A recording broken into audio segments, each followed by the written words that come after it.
সেজদা নাই। ঘরের মধ্যে গত 1 বছর 2 বছর আপনার উপযুক্ত ছেলেটা কোনদিন ফজরের নামাজ পড়ে না, মেয়েটা ফজরের নামাজ পড়ে না, বিবি পর্দা করে না, মেয়ে পর্দা করে না।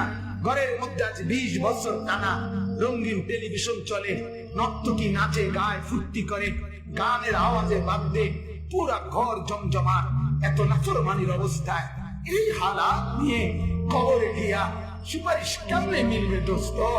আখিরাতে নবীজির সামনে দাঁড়াবেন কিভাবে? আল্লাহ নবী তো বলবে, উম্মত এভাবে বেজ্জতি করলি কেন?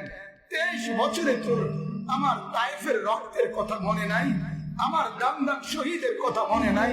আমি 14 দিন পেটে পাথর বাঁধছিলাম ক্ষুধার কষ্টে, এ কথা কি মনে নাই? আমি 3 মাস চুলায় আগুন জ্বলে নাই, এ কথা কি উম্মত মনে নাই? আমার এত কষ্ট এত মেহনত কে এইভাবে নাফরমানি করে আমাকে তুচ্ছ তাচ্ছিল্য করলি?